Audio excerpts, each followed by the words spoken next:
Asociación Camino Anima Mundi presenta El misterio de nuestra identidad. Fondo, configuración y gracia. Y bueno, para empezar esta exploración profunda, me gustaría que pusiéramos sobre la mesa una situación súper cotidiana, o sea, algo que le puede pasar a cualquiera de los que nos están escuchando. Imaginemos a alguien que recibe una crítica en el trabajo, una corrección mínima, ¿vale? Y de repente la reacción es, pues, totalmente desproporcionada. Sí, un enfado monumental o quizá una actitud a la defensiva tremenda. Exacto.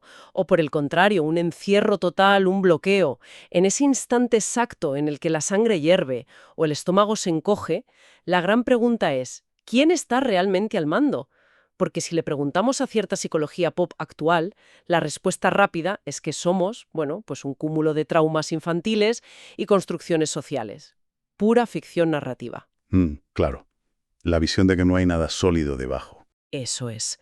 Pero luego, por otro lado, si le preguntamos a cierta espiritualidad más romántica o tipo New Age, nos dirá que bajo esa capa de enfado hay digamos, un ser de luz perfecto, un yo completamente terminado que solo necesita que le quitemos el polvo para brillar. Y el problema fundamental, a ver, es que ambas visiones nos dejan en un callejón sin salida. La visión cristiana de la persona, que es de hecho lo que vamos a explorar hoy, plantea un escenario radicalmente distinto, y yo diría que mucho más esperanzador frente a nuestra propia fragilidad. Sí, desde luego. Porque no somos una ilusión temporal, pero, y esto es clave, tampoco somos una obra de arte ya finalizada que se esconde bajo el fango. La tesis que vertebra toda esta visión cristiana es que hay un sujeto real, una criatura con una vocación inmensa, pero que comparece en la historia bajo configuraciones, bajo formas de ser, que pueden estar tremendamente deformadas por el miedo. Vale, vamos a desgranar esto paso a paso porque es vital. Para entender qué somos realmente, hay que derribar primero esa imagen que nos venden constantemente. O sea, la idea de que la vida espiritual es como pelar una cebolla. La famosa metáfora de la cebolla, ¿sí? Se nos dice que solo hay que ir quitando capas, capas de traumas, de convenciones, de miedos, y que al final, en el centro exacto de la cebolla, pues aparecerá un alma pura, inalterada y perfecta. Pero claro, a veces uno pela la cebolla y, bueno, lo único que consigue es llorar y quedarse sin nada en las manos. Totalmente. Entonces, si no somos esa estatua perfecta escondida bajo el barro, ¿qué somos exactamente cuando llegamos a la existencia? Pues fíjate, esa imagen de la estatua terminada es peligrosamente tentadora, porque en el fondo nos exime de la responsabilidad de crecer.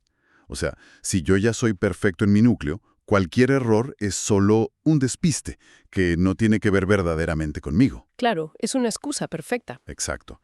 Pero el fondo de la persona, nuestro núcleo real, no es un yo totalmente terminado. Es una vocación. Es lo que podemos llamar una verdad seminal, como una semilla, vaya. Una semilla. Eso es. Está en camino. Si el ser humano fuera ya un producto cerrado y perfecto en su interior, la historia de nuestra vida no tendría ningún sentido. Nuestras decisiones diarias, a quien amamos, cómo perdonamos, no tendrían peso real. La vida es precisamente el escenario donde esa semilla madura, se forma y finalmente se recapitula. Entiendo. O sea, abandonamos ya la fantasía del yo ya fabricado y envuelto para regalo. Pero, a ver, esto nos obliga a definir qué es entonces ese fondo, porque si no es una ilusión creada por la sociedad y tampoco es algo ya acabado, tiene que tener algún tipo de estructura real. No somos un folio en blanco flotando en el vacío, ¿no? No, en absoluto somos un folio en blanco. Y la tradición cristiana lo desglosa en 4 niveles fundamentales que además operan simultáneamente. El primer nivel es que hay un ser recibido de Dios. Valo, un ser recibido. Sí, esto significa que no nos hemos dado la existencia a nosotros mismos. Hay una dignidad, una singularidad irrepetible, y aquí entra un concepto técnico crucial. Es una existencia, digamos, originariamente abierta al logos. Ojo, frena ahí un segundo, porque esto de abierta al logos suena a clase de teología de quinto curso. Llevado a la práctica, o sea, a un martes por la mañana tomando un café, ¿qué significa que nuestro ser está abierto al logos? Pues significa que nuestro diseño de fábrica está configurado para responder a la verdad, al sentido y al amor. No al caos. El logos es la razón de ser, el sentido último de las cosas. Ya. Entonces, estar abiertos a Él implica que, en lo más profundo, la persona no puede conformarse con el absurdo. Está sedienta de una verdad que la estructure. De acuerdo. Entonces, el diseño busca sentido. Ese sería el primer nivel. Eso es. El segundo nivel es que somos imagen. Pero cuidado, no imagen como una fotografía estática y perfecta, sino como una capacidad de relación, una estructura abierta a Dios. Vale. Y el tercer nivel es lo que llamamos la vocación, de forma, el telos, que decían los griegos. Es esa llamada a volvernos verdaderamente nosotros mismos en Cristo. Fíjate en el matiz, ¿eh?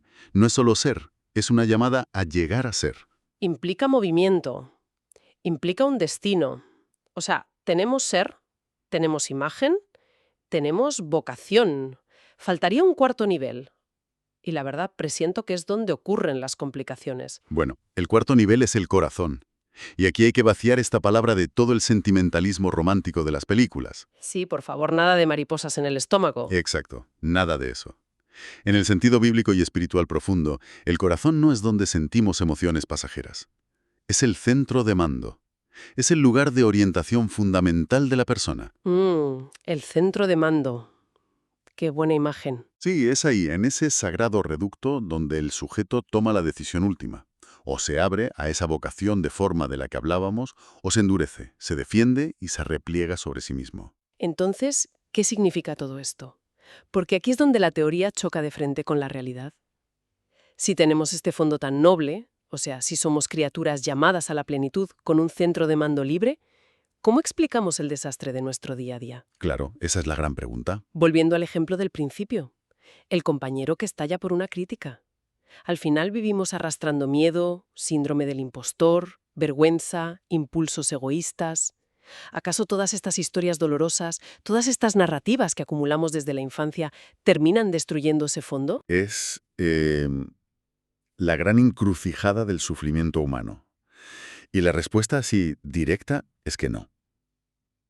Las narrativas tóxicas no aniquilan el valor de la criatura, ni destruyen la semilla, pero, y esto es muy importante, sí pueden encapsularla, pueden velarla y sobre todo configurarla de una forma tremendamente dolorosa y defensiva. Para visualizar esto bien, propongo imaginar una fuente en la montaña. A ver, El fondo, ese diseño de fábrica del que hablábamos, sería el agua pura que brota continuamente. el agua siempre es agua, ¿no? Pero las narrativas, es decir, que de pequeño te dijeran que no valías nada, o un trauma, o la presión brutal de tener éxito hoy en día, actúan como los cauces de la montaña.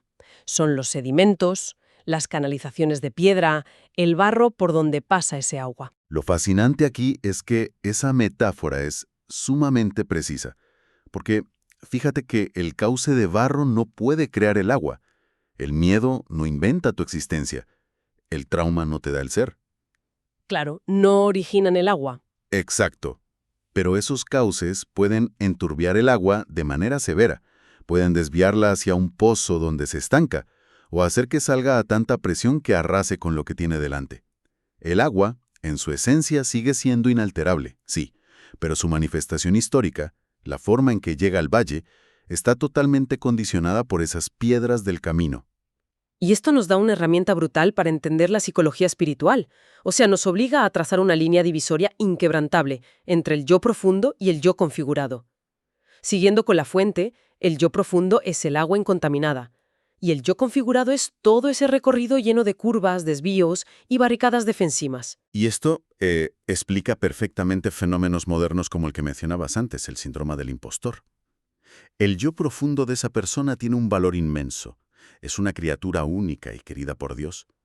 Pero su yo configurado ha construido un cauce tan estrecho y lleno de miedo, que la persona vive convencida de que en cualquier momento van a descubrir que es un fraude. Madre mía, es que es tal cual. El yo configurado lee la realidad desde la carencia, desde la pura necesidad de protegerse. Claro, y la vida espiritual trata entonces de que ese yo configurado, ese cauce, se vaya alineando y haciendo fiel al yo profundo. O sea, no se trata de inventar un agua nueva, sino de limpiar las tuberías. Esa es la labor principal. Y para entender cómo operan esas tuberías atascadas, la tradición recurre a un término griego muy técnico pero profundamente iluminador. Es el palaios, que se traduce como lo viejo. El hombre viejo. Es la vieja organización histórica del sujeto. Vale, pero aquí es donde se pone realmente interesante. Y tengo que hacer un poco de abogado del diablo, ¿eh? Adelante, adelante. Si decimos que esa estructura defensiva, reaccionaria y miedosa es el palaios y no es verdaderamente yo, ¿no corremos el riesgo de usarlo como la excusa perfecta? Es decir, alguien trata fatal a su familia durante años y luego dice, perdonadme, ese no era mi núcleo seminal, era simplemente mi palaios operando. Yo en el fondo soy una persona estupenda. ¿Cómo evitamos que esta distinción se convierta en una forma súper sofisticada de no asumir responsabilidades? ¿Vale? Esa objeción es fundamental. La clave absoluta está en comprender que el palaios no es un parásito alienígena que se nos ha pegado sin darnos cuenta. Es la organización de nuestra propia libertad cuando opera desde un centro desordenado. Vale, o sea que sí es nuestro. Es real, nos pertenece, y somos responsables de ello. El palaios es como nuestro corazón ha decidido estructurar sus defensas, buscar su propia gloria y protegerse a toda costa. Atraviesa nuestra biografía entera. Ya. Ha sido nuestra estrategia de supervivencia. Nos ha mantenido a flote en medio de un mundo herido, sí, pero a un coste altísimo, porque nos desconecta de nuestra verdadera vocación. Es como un sistema operativo anticuado y lleno de virus. O sea, sigue siendo tu ordenador, tú escribes en él, pero el sistema interpreta cada clic como una amenaza y hace saltar alarmas por todos lados. No puedes decir el ordenador no es mío, pero sí puedes reconocer que ese no es el rendimiento para el que fue diseñado. O sea, no eres tus pensamientos destructivos diarios, no eres tus ataques de pánico, no eres tu necesidad de controlar a los demás. Todo eso es tu configuración vieja. Magnífica comparación. Reconocer que existe el palaios no quita la responsabilidad. Al contrario, da la libertad inmensa de poder arrepentirse sin autodestruirse. Qué importante es esto. Claro, porque si yo creo que mi egoísmo es mi núcleo absoluto, el arrepentimiento me aniquila, me hunde en la desesperación más oscura. Pero si comprendo que es mi palaios, puedo aborrecer ese egoísmo salvando el valor de mi persona. Y esto nos lleva de manera natural a su contraparte, porque frente a lo viejo emerge el kainos, lo nuevo. Y para que nadie se confunda, este kainos, esta nueva identidad, no es que Dios te borre la memoria y te instale una personalidad distinta de repente, ¿no? Para nada. Ni tampoco es, y perdonemos la ironía, ponerse la máscara de buena persona para ir a los eventos de los domingos, sonreír a todo el mundo, y el lunes por la mañana volver a ser el mismo tirano en la oficina. Eso sería solo el palaios, con un barniz religioso, ¿verdad? Sería el peor de los autoengaños, porque usaría la moralidad como una defensa más, como un escudo. No, el kainos no es un yo añadido. Es la novedad real del mismo sujeto humano, que finalmente empieza a ser rehecho desde su centro verdadero, bajo la acción de la gracia. ¿Mm? Es la misma agua de la fuente, pero fluyendo ahora por un cauce pacificado que ya no necesita defenderse constantemente. Hay un solo sujeto, antes mal configurado por el miedo, y ahora en proceso de ser reconfigurado en Cristo. Pero a ver, esto plantea un problema mecánico gigantesco. Y quiero que profundicemos en el cómo. Si el palaios, esta vieja configuración, está blindado, si llevamos décadas justificando nuestros miedos, armando un castillo con nuestro egoísmo, convencidos de que si no controlamos la situación el mundo se acaba, el palaios no va a ceder el trono voluntariamente, ¿verdad? ¿Cómo se rompe ese blindaje sin destruir a la persona entera? Si conectamos esto con el panorama general, es vital entender que el palaios es un sistema herméticamente cerrado. La solución jamás puede nacer del propio yo viejo. Claro, porque usaría las mismas herramientas oxidadas. Exactamente. Si uno intenta mejorarse a sí mismo usando las lógicas del yo viejo, solo conseguirá un perfeccionismo moral agotador. Imagina a alguien que siempre ha creído que el amor hay que ganárselo rindiendo al máximo, trabajando sin parar. Si intenta ser más espiritual desde esa lógica, acabará exhausto, intentando ganarse a Dios con sus propios méritos. Uf, qué trampa más común. Por eso, la disrupción tiene que venir de fuera. Y ahí es donde entra de forma absolutamente arrolladora la narrativa salvífica. O sea, un relato, una palabra de verdad externa, que entra como un caballo de Troya en la fortaleza de la mente. Yo diría que más que un caballo de Troya, es una luz cegadora en una habitación muy oscura. La narrativa salvífica, que es la revelación de Cristo, la gracia, entra en el territorio del Paleos para desenmascararlo, para herir su soberanía. Su función mecánica, por responder a tu pregunta del cómo, consiste en introducir una verdad que hace un cortocircuito en el sistema viejo. A ver, ponme un ejemplo de ese cortocircuito. Pues, siguiendo el ejemplo anterior, a esa persona que vive agotada, intentando ganarse el amor, la narrativa salvífica le dice de pronto, ya eres amado radicalmente y gratis. Madre mía. Esa información es incompatible con el sistema del Paleos. Lo desinstala, le quita su poder porque revela que la defensa ya no es necesaria. No busca parches emocionales, busca descentrar al sujeto de su propio ego para abrir paso a la nueva creación. Todo este proceso, que, bueno, ocurre en la mente y en el espíritu, creo que se entiende mejor si rescatamos la segunda metáfora del principio, la de la semilla y la tierra. Hablamos de la vocación como una semilla inmensamente valiosa, pero no desplegada. Las narrativas tóxicas y el Palaiós son esa tierra pedregosa llena de malezas, de espinos y de miedos, que ahogan a la planta. Si el intento de cambio naciera de la propia maleza, lo único que conseguiría es organizar las zarzas de manera más estética. Exactamente, esa es la imagen perfecta. Podrías podar los espinos para que parezcan bonitos, pero seguirían pinchando y ahogando a la semilla. La narrativa salvífica no es un manual de jardinería para espinos. ¡Qué bueno! Es el agua viva y la luz externa que fortalece el núcleo de la semilla hasta tal punto que al brotar, su propia fuerza vital comienza a quebrar la tierra endurecida y a superar la maleza. El objetivo final no es simplemente tener una tierra un poco menos sucia. El objetivo es que emerja el árbol maduro, que sería la persona recapitulada, el kainos plenamente desplegado. Y fíjate que esta forma de entender cómo operan las narrativas, la semilla, la gracia, lo cambia todo cuando volvemos a la superficie de lo cotidiano. Porque el gran reto es llevar toda esta densidad ontológica, como decíamos antes, a la mañana de un miércoles. Suena el despertador, uno está cansado, discute en el tráfico, siente envidia de un compañero y se enfrenta cara a cara a su propia fragilidad histórica. Ante esos momentos, ¿cómo debe posicionarse la persona en su vida espiritual sin caer en los extremos habituales? Esto plantea una pregunta importante, sin duda, porque extraer esta consecuencia práctica es el paso decisivo. Si se ha comprendido la abismal diferencia entre el fondo inalterable y la configuración defectuosa, la meta nunca puede ser fabricar una identidad desde cero a base de apretar los dientes y hacer fuerza de voluntad. Claro. El peligro en el que caen muchos frente a sus defectos es el odio hacia sí mismos.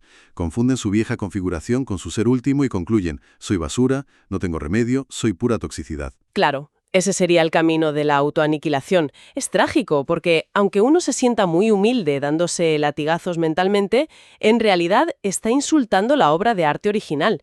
Está llamando basura a la femilla solo porque está cubierta de barro.